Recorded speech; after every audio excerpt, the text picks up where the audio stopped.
दोस्तों, आइए आज अपनी तहज़ीब, अदबी महफ़िलों और रंगीन शामों के लिए जाने जाने वाले शहर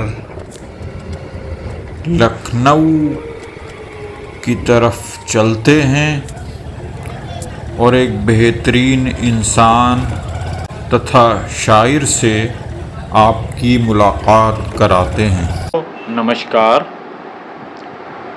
जैसा कि आप बखूबी जानते हैं, मैं अपने चैनल पर अपनी ग़ज़लों और कविताओं के वीडियोस तो अक्सर डालता हूं और साथ में ख़ास तौर से जो मुझे पसंद हैं बेहतरीन शायर और कवि, जिनकी कविताओं और रचनाओं में कुछ सामाजिक सरोकार होते हैं, आम आदमी की पीड़ा होती है जो हम सबके दिलों को छूती है, ऐसे लोगों के, ऐसे शायरों के, ऐसे कवियों के वीडियोस भी मैं ख़ास तौर से उन लोगों की ज़िंदगी के बारे में जानकर, उनकी रचनाओं को जानकर उनके वीडियोस भी अपलोड करता हूं और मुझे खुशी है कि आप लोगों का भरपूर प्रोत्साहन मुझे मिलता रहता है ऐसे वीडियोस के लिए। तो इस कड़ी में मैं आज एक बहुत ख़ास शख्सियत, मेरे पसंदीदा शायर रहे हैं, आदरणीय जनाब ओम प्रकाश नदीम साहब, उनसे आपको रूबरू कराऊंगा। थोड़ा सा बताऊं कि नदीम साहब से मेरा परिचय बहुत पुराना है। अब से तकरीबन 30 से 34 साल पहले, जब आदरणीय ओम प्रकाश नदीम साहब रामपुर में तैनात हुआ करते थे अपनी नौकरी के दौरान, तकरीबन 2 साल वहाँ रहे, तो मेरा उनसे बहुत राबिता रहा, साथ साथ गोष्ठियों में भी आना जाना रहा और उनसे रूबरू एक अरसे बाद मिलना हो रहा है, तो ये मेरी खुशकिस्मती है और मैं चाहूँगा कि आप उनकी शायरी से रूबरू हों। नमस्कार सर। नमस्कार। मैं जानना चाहूँगा, पहले कुछ हमारे दर्शकों को भी पता चले, कुछ अपनी इब्तदाई ज़िंदगी के बारे में, शिक्षा कहाँ कहाँ हुई, फिर कैसे नौकरी में आना हुआ, उसके बारे में कुछ बताएं। शिक्षा तो फतेहपुर ज़िले में पैदा हुए हम और वहीं पले बढ़े जी। शिक्षा भी, शुरुआती शिक्षा वहीं फतेहपुर में हुई।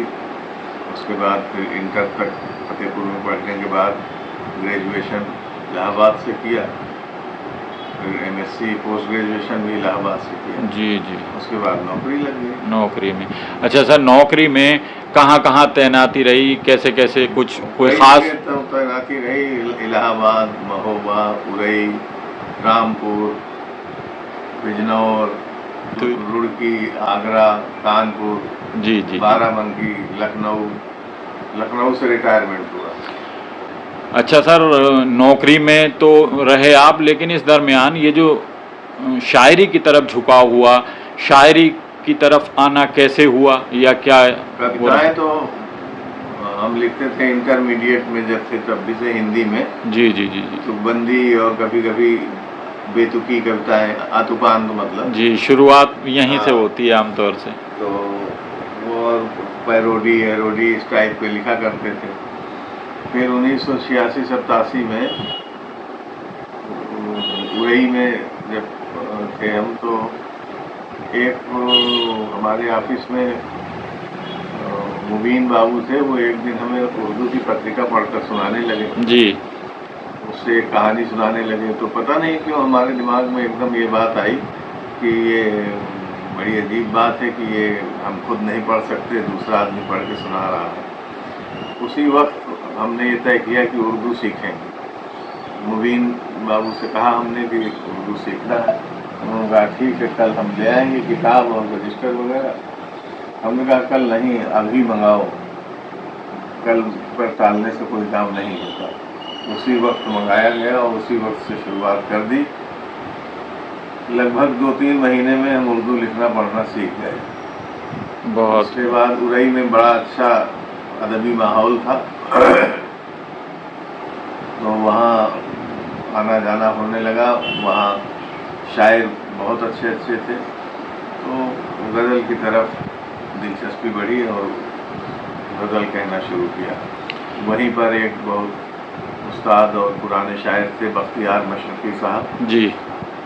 उनकी शागिर्दी में गज़ल के व्याकरण सीखा, गज़ल की फ़न्नी बारीकियाँ सीखी। उसके बाद फिर उरई से ट्रांसफ़र हो गया रामपुर। रामपुर चले गए, रामपुर में भी अच्छा माहौल था। तो इस तरह से उसकी तरबियत होती गई शायरी की और काफिला आगे बढ़ता गया। ये देखिए, एक बड़ी अहम बात आपसे पता चली और वास्तव में होना भी चाहिए। ज़ुबानें जो हैं कोई कोई दीवार नहीं होती, मज़हब से ताल्लुक़ ज़बानों का नहीं होता। और जुनून है तो हम क्या क्या नहीं सीख सकते। आपको कोई बात ये अंदर से महसूस हुई और आपने 2-3 महीने के अंदर उर्दू ज़ुबान को सीख लिया, फिर शिल्प की बारीकियाँ सीख कर, मतलब अंदर से ये पता चलता है कि मुझे किस विधा में कहना है और अपने को एक्सप्रेस करना है, तो उसकी सारी चीज़ें सीखना ये बहुत प्रेरणादायी बात है हमारे लिए। जैसा गज़ल का आपने लंबा सफ़र तय किया है, कई शेरी मजमूआ आपके मंजर आम पर आ भी चुके, 2 आए हैं, 2 आ गए, तीसरे की तैयारी है और हमारी दुआ है कि जल्दी वो भी मंजर आम पर आए। मैं ये जानना चाहूँगा सर, आजकल बड़ी एक दीवार सी लोग खींचने की कोशिश करते हैं उस हिंदी गज़ल और उर्दू गज़ल कह के। हालांकि ज़्यादातर लोगों का ये कहना होता है कि गज़ल को गज़ल ही रहने दो। तो ये हिंदी गज़ल और उर्दू गज़ल जो लोग अंडरलाइन करने की कोशिशें कर रहे हैं, इससे आप कहाँ तक सहमत हैं या इसके बारे में आपके क्या विचार हैं? इस तरह के बंटवारे सियासत करती है, सियासत हर क्षेत्र में दखल रखती है और खान पान किसी धर्म से मतलब नहीं रखता है, बेशक कपड़ा लत्ता किसी धर्म से मतलब नहीं रखता है। तो सियासत से गड्ढमड्ढ कर देते हैं, यही गड़बड़ हो जाता है। गज़ल आपने कुछ गज़लों से रूबरू कराइए। आपके, मैं तो बहुत बखूबी वाकिफ़ हूँ आपकी जो गज़ल गोई है, आपकी गज़लों में जो तगज़्ज़ुल है, जो गहराई है, लेकिन लोगों तक पहुँचें आपकी गज़लें। तो मैं चाहूँगा कि आप अपनी पसंद की 2 गज़लें हमें सुनाएं। सीधा बहाव है कभी उल्टा बहाव है, सीधा बहाव है कभी उल्टा बहाव है, सीधा बहाव है कभी उल्टा बहाव है, ऐसी उथल पुथल से मुसीबत में नाव है। बहुत खूब। ऐसी उथल पुथल से मुसीबत में नाव है, और कोई भी रूप रंग हो कैसी भी हो महक, कोई भी रूप रंग हो कैसी भी हो महक, मुझको हर एक फूल से बेहद लगाव है। क्या कहने, मुझको हर एक फूल से बेहद लगाव है। और शेर है इसमें कि गंगा लहू लहू है तो जाहिर सी बात है, मेरी लहू लहू है तो जाहिर सी बात है, दिल में कहीं ज़रूर हिमालय के घाव है, दिल में कहीं ज़रूर हिमालय के घाव है।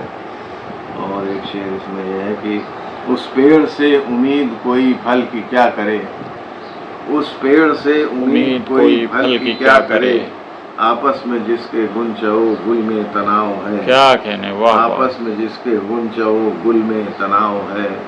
और मख्ता है जी, अता होता। सोने का भाव क्या करें हम पूछ कर नदीम, सोने का भाव क्या करें हम पूछ कर नदीम, सोने का भाव क्या करें हम पूछ कर नदीम, मिट्टी को देखते हैं कि सोने के भाव है, मिट्टी को देखते हैं कि सोने के भाव है। सीधा बहाव है कभी उल्टा बहाव है, ऐसी उथल पुथल से मुसीबत में नाव है।